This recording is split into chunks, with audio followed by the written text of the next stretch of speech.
वो डॉक्टर बनने में कोई कसर नहीं छोड़ेगी, वो इंग्लिश सीखने में कोई कसर नहीं छोड़ेगी, वो पढ़ाने में कोई कसर नहीं छोड़ेगी। इस तरह के सेंटेंसेस जब हमें डेली लाइफ में बोलने होते हैं तो ऐसे सेंटेंसेस को हम किस तरह से बोलेंगे वो आप लोग आज की वीडियो में सीखने वाले हैं। और भी कई तरह के सेंटेंसेस को इंग्लिश में कैसे बोलना है वो भी सीखेंगे। तो आज का फर्स्ट सेंटेंस है, वो डॉक्टर बनने में कोई कसर नहीं छोड़ेगा। He will leave no stone unturned to become a doctor. He will leave no stone unturned to become a doctor. उसने इस काम को करने में कोई कसर नहीं छोड़ी। He left no stone unturned to do this work. He left no stone unturned to do this work. Next है, मैं पढ़ाने में कोई कसर नहीं छोड़ूंगा। अगर छोड़ूंगा तो आई लीव, अगर बस छोड़ती या छोड़ता तो I leave no stone unturned to teach. I leave no stone unturned to teach. हम इंग्लिश सीखने में कोई कसर नहीं छोड़ेंगे। इसे इंग्लिश में कैसे बोलेंगे ये आप लोग कमेंट करके बताइए। और अब बढ़ते हैं नेक्स्ट सेंटेंस की तरफ। अब अगर ये कहना हो कि मैं आपको कॉल करने ही वाला था, मैं बस आपको कॉल करने ही वाला था, I was about to call you. मैं आपको कॉल करने ही वाला था, I was about to call you. मैं पहुंचने ही वाली थी, इसे इंग्लिश में I was about to reach. मैं पहुंचने ही वाली थी, I was about to reach. मैं आपको बताने ही वाला था या मैं आपको बताने वाला था, I was about to tell you. मैं आपको बताने वाला था, I was about to tell you. मैं खाना बनाने ही वाली थी, इसे इंग्लिश में कैसे बोलेंगे ये आप लोग ट्राई कीजिए। और अब बढ़ते हैं नेक्स्ट सेंटेंस की तरफ। अब अगला सेंटेंस है, अब अगर ये कहना हो कि वो सो रही होगी, वो पढ़ा रही होगी, वो खाना बना रही होगी, इस तरह के सेंटेंस तो कैसे बोलेंगे। She would be sleeping. वो सो रही होगी, शी वुड बी स्लीपिंग। वो रास्ते में होगा तो he would be on the way. रास्ते में होगा तो ऑन द वे। अब अगर ये कहना हो कि वो खाना बना रही होगी या फिर वो खाना पका रही होगी तो इस इंग्लिश में she would be cooking food. She would be cooking food. वो खेल रहा होगा, इसे इंग्लिश में he would be playing. He would be playing. वो पढ़ा रही होगी, इसे इंग्लिश में शी वुड बी, पढ़ाने की इंग्लिश तो टीचिंग, तो टीच कर रही होगी तो टीचिंग।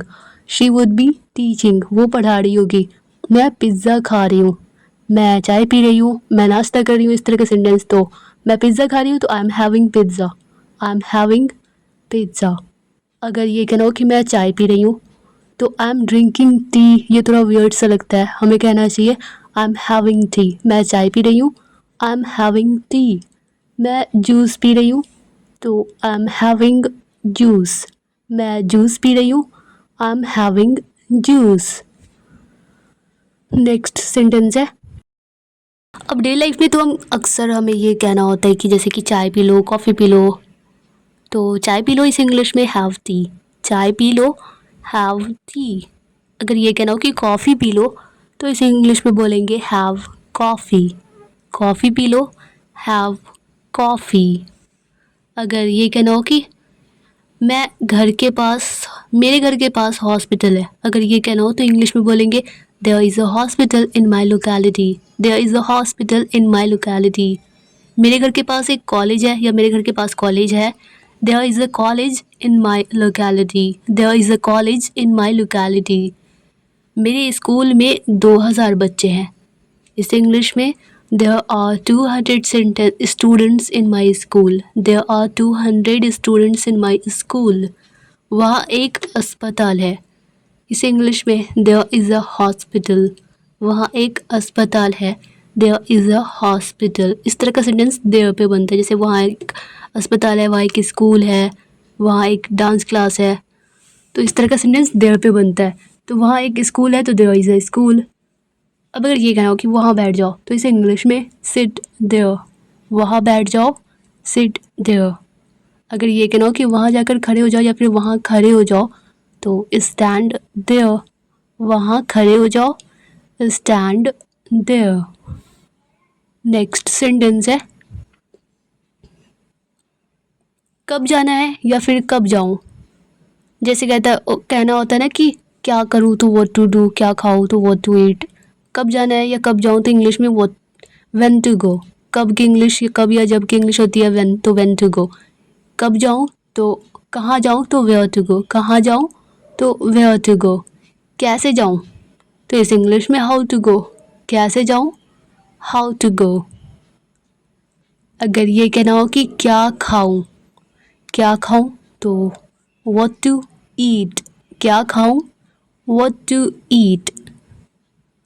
अगर ये कहना हो कि क्या पहनूं तो व्हाट टू, और पहनना इंग्लिश में वेयर, तो व्हाट टू वेयर। क्या पहनूं, व्हाट टू वेयर। क्या बोलूं इंग्लिश में व्हाट टू स्पीक। क्या बोलूं, व्हाट टू स्पीक।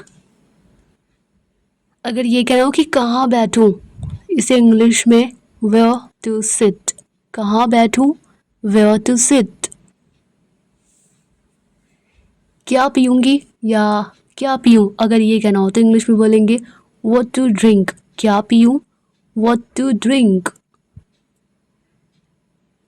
क्या ऑर्डर करूँ तो व्हाट टू ऑर्डर। क्या ऑर्डर करूँ, व्हाट टू ऑर्डर।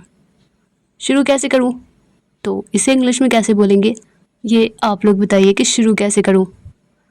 अब बढ़ते हैं नेक्स्ट सेंटेंस की तरफ। अब जब कभी भी कोई हमारी अगर हेल्प कर देता है तो हम उसे बदले में थैंक यू बोलते हैं। तो थैंक यू बोलने के और भी कई सारे तरीके हैं जिस तरीके से आप मतलब थैंक यू बोल सकते हैं। तो पहला है I am so grateful to you. Thank you की जगह जगह पे आप ये भी कह सकते हैं कि I am so grateful to you, मतलब मैं आपका बहुत आभारी हूँ। या फिर it's so kind of you. It's so kind of you, इसका मतलब ये आपकी बहुत दया है या आपकी बहुत दया है। आई एम इनडेटेड, इस यहाँ पे बी साइलेंट है। I am indebted to you, इसका मतलब मैं आपका ऋणी हूँ, कर्जदार हूँ। I am indebted to you, मैं आपका ऋणी हूँ। और अगर आप लोगों को इनमें से कुछ और भी तरीके पता है तो आप लोग कमेंट करके बताइए। इस तरह के सेंटेंस की जब ये कहना हो कि हमें जाने दो तो लेट अस गो, जैसे कहना होता है ना कि मुझे जाने दो तो लेट मी गो, तो हमें जाने दो तो लेट अस गो। हमें आने दो तो लेट अस कम। हमें आने दो, लेट अस कम। हमें बोलने दो, हमें बोलने दो तो लेट अस स्पीक। हमें बोलने दो, लेट अस स्पीक। हमें एंजॉय करने दो, हमें मज़े करने दो, इसे इंग्लिश में कैसे बोलेंगे ये आप लोग बताइए। और अब बढ़ते हैं नेक्स्ट सेंटेंस की तरफ। अब थैंक यू अगर कोई हमें कहता है तो हम उसे रिप्लाई में वेलकम कहते हैं। तो वेलकम की जगह हम और भी कई तरीके से वेलकम मतलब बोल सकते हैं। तो जैसे कि पहला है कि glad to help you. Glad to help you का मतलब आपकी मदद करके खुशी हुई, या फिर happy to help you. Happy to help you का मतलब होता है आपकी मदद करके खुशी हुई, क्योंकि ग्लैड और हैप्पी दोनों का मतलब तो सेम ही होता है, खुश या खुशी। और या तो हम कह सकते हैं एनी टाइम, मतलब मैं किसी भी समय आपकी मदद करने के लिए हूँ, तो एनी टाइम किसी भी समय कभी भी। अगर ये कहना हो कि वेलकम की जगह हम ये भी कह सकते हैं कि एनीथिंग फॉर यू, आपके लिए तो कुछ भी, तो एनीथिंग फॉर यू। नेक्स्ट है हम ये भी कह सकते हैं कि pleasure is all mine. Pleasure is all mine, खुशी पूरी तरह मेरी है, यानी कि इसमें मेरी ही खुशी है। तो या तो हम कहते हैं ना कि इट्स माई प्लेजर, इसमें मेरी ही खुशी है, ये तो मेरी ही खुशी है, तो इट्स माई प्लेजर, ये मेरा सौभाग्य है या फिर ये मेरी ही खुशी है। तो और भी कोई मतलब ऐसा तरीका जो आप लोगों को पता हो इससे भी अलग, तो आप लोग कमेंट करके बताइए। और अब बढ़ते हैं नेक्स्ट सेंटेंस की तरफ। मुझे कॉफ़ी से ज़्यादा चाय पसंद है। मुझे कॉफ़ी से ज़्यादा चाय पसंद है। I like tea than coffee. I like tea than coffee. मुझे पढ़ाने से ज़्यादा पढ़ना पसंद है। इस इंग्लिश में I like studying than teaching. I like studying than teaching. मेरे घर में 5 लोग हैं। मेरी क्लास में 2 स्टूडेंट हैं। इस तरह का सेंटेंस भी बनता है देयर पे ही। There are 5 members in my home. There are 5 members in my home. मेरे घर में 4 कमरे हैं, 4 रूम्स हैं। There are 4 rooms in my home. There are 4 rooms in my home. मेरे घर में 2 कारें हैं, 2 गाड़ी है, 2 गाड़ियाँ हैं। इस इंग्लिश में there are 2 cars in my home. There are 2 cars in my home. ये उनके बच्चे हैं, तो these are their kids. उनके बच्चे हैं तो their kids.